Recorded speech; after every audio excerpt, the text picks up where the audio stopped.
안녕하세요. 자유한국당 옳은소리 금요일 브리핑룸입니다. 어제 우리는 미북 간에 6월 12일 싱가포르에서 열리게 되어 있던 정상회담이 취소됐다라는 소식을 들었습니다. 트럼프 대통령은 북한이 보여주는 적개심 그리고 분노로 봤을 때 대화의 장에 나설 그런 단계가 아니다라는 내용을 트럼프 대통령의 서한을 통해서 밝혔습니다. 그러면서도 언제든 준비가 되면 전화나 서신을 통해서 알려달라는 향후 가능성에 대해서는 열어두었습니다. 우리는 북한과의 대화를 반대하지 않습니다. 중요한 것은 대화의 목적과 결과라는 사실을 우리는 누차 강조하고 있습니다. 북한이 진짜로 북한의 비핵화, 북한의 핵포기를 통해서 북한은 물론 전 세계 평화에 기여하고 그리고 북한 주민들의 삶이 진정으로 나아질 수 있는 그런 국제사회의 지지를 이끌어내기 위해서는 선결 조건이 북한의 비핵화, 북한의 핵포기입니다. 우리는 앞서 미국이 자국의 이익, 자국의 정세 속에서 CVID, 완전하고 검증 가능한 비핵화, 북한의 핵포기가 아니라 단계적 비핵화 내지는 북한의 대륙간 탄도미사일 포기, 그리고 핵기술 이전을 금지하는 수준에서 미북 간의 어떠한 모종의 대화가 이루어질까 하는 염려를 제기한 바 있습니다. 북한이 다시금 대화에 나서기를 희망합니다. 그리고 이 대화에서 북한의 완전하고 검증 가능한 핵포기를 통해서 북한이 진정으로 변화하고 그 변화에 상응하는 국제사회의 북한에 대한 태도 변화가 있기를 희망합니다.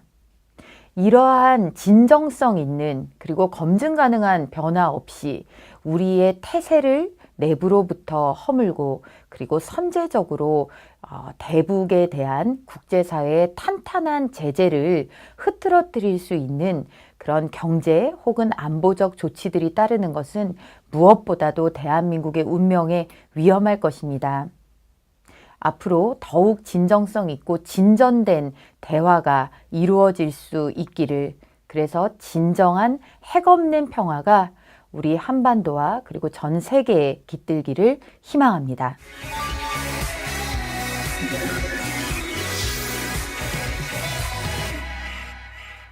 경제가 가장 큰 문제라고 합니다.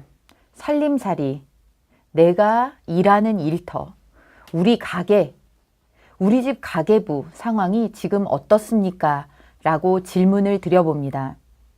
이전보다 살기 좋아졌다. 아무 문제 없다. 자식들 취업 잘 된다. 그리고 가장들 일자리 탄탄하다. 문제 없다. 이렇게 답하실 수 있는 분은 아마 많지 않을 겁니다. 다들 어렵다. 먹고 살기가 더 힘들어졌다. 아이들이 희망 없어서 절망에 일자리 도저히 구할 수 없다라는 절망감에 사로잡혀 있는 것을 보기가 딱할 지경이다. 차라리 일 나가는 아버지, 가게 문 열러 나가는 아버지한테 아버지 이제 그만 장사 그만하세요 라고 말하고 싶은 심정이다. 이런 말씀을 많이 듣습니다. 정말 경제가 문제입니다. 민생이 문제입니다. 국회는 이번 주 3조 8천억 원에 달하는 추경안을 통과시켰습니다. 일자리 추경안이라고 합니다. 작년 추경도 일자리를 위해서, 그리고 올해 예산안도 일자리를 위해서라고 명목상 내걸었던 그런 예산이자 추경입니다. 이번에 또 다시 일자리 추경이라고 말합니다. 과연 이 일자리 추경이 얼마만큼의 일자리를 만들어낼지, 정부가 예측한 대로 4만 3천여 개의 일자리를 만들 수 있을지 두고 봐야 할 일이지만 전망이 밝지는 않습니다. 실질적으로 이 일자리들이라는 것이 정부에 기대서 만들어지거나 정부가 만드는 일자리이기 때문입니다. 그 이야기는 시장이 수요가 있어서 만들어지는 일자리, 그리고 지속 가능한 일자리가 아닌 실질적인 복지 정책, 일시적 복지 정책에 가까운 것이 일자리로 포장되고 있기 때문입니다. 당장 정부는 사회의 약자를 돕겠다. 그리고 청년층의 고충을 해소하겠다라면서 최저임금 인상을 감행했습니다. 이제는 하도 들으셔서 또 최저임금 이야기인가 하실 정도일 겁니다. 그렇지만 이 시간에도 최저임금의 시장 예측, 그러니까 시장이 이 충격을 받아들이지 못하는 그런 상황을 염두에 두지 않고 그저 최저임금이 약자보호 정책이다, 인상이, 이것에 치중한 그 결과가 우리 주변에서 벌어지고 있습니다. 최저임금 대폭 올렸지만 올 1분기 저소득층의 소득은 2003년 통계 작성 시작한 이래 역대 최대폭으로 급락했다고 합니다. 즉, 그나마 있던 이런 사회적 약자들의 일자리가 최저임금으로 인해서 아예 사라져버린 것입니다. 그렇게 해서 오히려 소득 격차들은 최고로 소득을 많이 버는 그런 계층들과 최고의 경제적 약자 계층과의 소득 격차는 더욱 벌어지고야 말았습니다. 이런 것이 바로 시장의 역습이라는 것입니다. 시장은 결코 누군가의 선한 의지로 그 설계대로 굴러가지 않습니다. 그런 경고를 누차했음에도 불구하고 문재인 정부가 단행한 최저임금 인상의 후유증, 안타깝게도 그리고 불행하게도 경제적 가장 약한, 그리고 이 경제 시장의 문턱에 진입해보지도 못한 청년층이 그대로 직격탄을 맞고 있는 것입니다. 시장과 싸우는 정부는 절대로 이길 수 없다라는 경고를 다시 한번 되뇌이게 합니다. 정부는 남북 간의 남북 문제 해결에 정말 올인했다고 할 정도로 그동안 경제는 뒷전이었습니다. 일자리 상황판 만들겠다고 했지만 일자리는 점점 줄어들고만 있습니다. 수출도 줄어들고 있습니다. 경제 문제, 이렇게 정부가 손을 놓고 있어서야 되겠습니까? 몇 가지 통계를 소개해 드릴까 합니다. 제조업 생산 지수입니다. 2017년 작년 3월에 2.1%였던 것이 올해 3월 마이너스 2.2%로 급감했습니다. 설비 투자, 기업이 장단기 경영계획하에 재생산을 목적으로 설비를 도입하는 것, 그러니까 그만큼 투자하고 일을 막 하겠다는 것이죠. 이 설비 투자도 2017년 3월에 10.1%에서 2018년 올해 3월에 마이너스 7.8%로 급락했습니다. 수출 증가율, 정말 수출해서 먹고 사는 우리나라, 무역으로 먹고 사는 우리나라의 수출 증가율을 한번 보시겠습니다. 2017년 4월에 23.8%의 수출 증가를 보였던 우리는 올해 4월 마이너스 1.5% 폭락하고 말았습니다. 취업자 수, 일자리 정부를 표방하는 이 문재인 정부에서 2017년 3월에 46만 3천 명 취업자 증가를 보였던 반면 올해 3월에는 11만 2천 명에 그쳤습니다. 이렇게 경제가 바닥을 치고 있는 그런 상황입니다. 이 와중에 트럼프 대통령과 정상회담을 하고 오자마자 관세, 이 폭탄이 다시 한번 우리를 덮쳤습니다. 트럼프 대통령은 여발한 듯이 자국의 무역 확장법 232조를 적용해서 우리나라 자동차에도 고율의 관세를 검토하고 있다라는 그런 발표가 나왔습니다. 지난 3월에 철강에 매겨졌던 고부가 고율의 관세에 이어서 두 번째 타격입니다. 이쯤 되면 이미 경제적인 측면에서는 과연 한미 동맹이 존속하고 있는가, 라는 의문을 가져야 할 정도입니다. 미국은 이렇게 자국 보호, 자국의 산업을 보호하기 위한 보호무역으로 회귀하고 있고, 우리 정부는 사실상 남북 몰빵, 남북 올인 정책을 추진하는 사이에 대한민국 경제에 골병이 들고 있는 것입니다.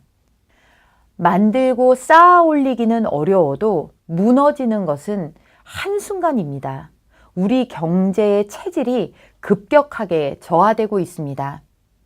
자유한국당은 연달아 어제는 건설 관련 기업들, 건설 관련 협회들의 의견을 청취했고, 오늘은 또 소상공인들의 정책 건의를 전달받았습니다. 이구동성으로 먹고 사는 문제 좀 해결해 달라고 합니다. 정말 너무너무 어려워서 어디라도 잡고 하소연을 하고 싶다라고들 말씀하십니다. 건설 경기가 급락하고, 그리고 소상공인 700만 소상공인들이 이제 더 이상 버틸 여력이 없다라고 호소하고 계십니다. 경제는 정치 논리로는 절대 풀지 못합니다. 경제는 시장의 흐름을 보면서 오로지 경제 논리로만 풀 수가 있습니다.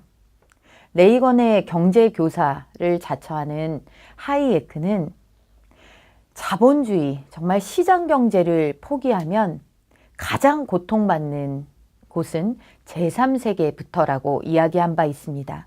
즉, 시장 경제를 포기하면 가장 고통을 받는 그 포인트는 경제적 약자부터라는 그런 말입니다. 우리는 이 말을 새겨 들어야 합니다.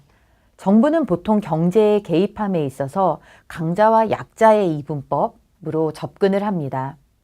약자를 돕겠다면서 온갖 규제를 신설하고 정부가 가장 큰 손이 되어서 시장을 좌지우지하겠다라는 그런 열망에 사로잡힙니다. 그것이 가장 단기간 정부가 인기를 얻을 수 있는 그런 특효약이라고 착각을 합니다. 그러나 시장은 우리에게 준엄한 경고를 주고 있습니다. 실업률, 취업자 수, 수출 모든 포인트에서 빨간불을 켜고 우리에게 경고 사인을 보내고 있습니다. 이 와중에 프랑스의 마크롱 대통령이 IT 기업, 50여 개 IT 기업의 대표들을 모아놓고 프랑스를 세일즈했다라는 기사를 우리는 접했습니다. 이때 이미 13건의 투자를 약속받았다라고 합니다. 대통령이 나서서 직접 경제를 챙기고 이끌고 무엇보다도 경제가 먼저, 민생이 먼저 라는 그런 발상의 전환이 있지 않으면 이 나라의 운명이 어디로 갈지 모릅니다. 자유한국당은 6.13 지방선거, 경제를 대표적인 슬로건으로 그리고 국민께 드리는 약속으로 내걸었습니다. 그래도 경제는 자유한국당이다 라는 말씀을 들을 수 있도록 지역 경제 그리고 지역 민생, 국가의 경제와 민생을 챙겨나가는 책임 있는 정당의 모습을 보여드릴 수 있도록 더욱 매진하겠습니다.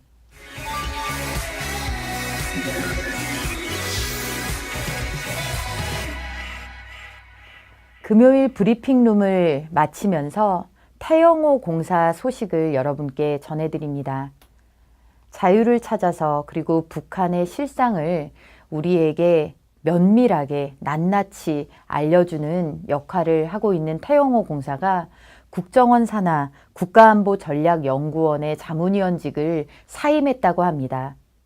본인은 외압은 없었다라고 이야기하지만 우리는 태영호 공사가 느꼈을 고충과 아픔에 대해서 누구보다도 깊이 이해할 수 있습니다. 남북 간 화해 모드에 저해가 된다라는 그런 시각, 그리고 북한의 맹렬한 막말 섞인 비난, 국내의 여론, 이런 것들이 아마 태영호 공사에게 큰 짐이 되었을 것입니다. 태영호 공사의 신변 안전에 대해서 우려하시는 분들도 많이 있습니다. 태영호 공사가 대한민국을 가장 자유로운 땅, 자유가 살아 숨쉬는 땅으로 느끼고 여전히 활발한 행보를 이어갈 수 있도록 신변 안전을 포함해서 그를 지원하고 지지하는데 문재인 정부가 적극적으로 나서주기를 바랍니다. 많은 국민들도 태영호 공사와 함께하며 그를 응원할 것입니다. 북한이 북송 요구를 하고 있는 유경식당, 북한 여종업원 문제에 대해서도 우리는 침묵해서는 안 됩니다. 통일부가 이미 오래전 자의에 의한 자발적이고 자유의사에 의한 탈북이라고 결론낸 건에 대해서 일부 매체가 국정원 기획설이니 이런 얼토당토하는 그런 의혹을 흘리면서 그것을 민변이 다시 받아서 고발까지 하는 이런 구태, 이런 것들을 우리 사회에서 몰아내려면 우리가 냉철하고 그리고 면밀한 이성을 가지고 이 문제를 지켜보아야 되겠습니다. 이것이 자유국가에 사는 자유시민의 권리이자 의무가 아닌가 생각합니다. 그럼 자유한국당 옳은소리 브리핑룸 다음 주 금요일에 찾아뵙겠습니다. 감사합니다.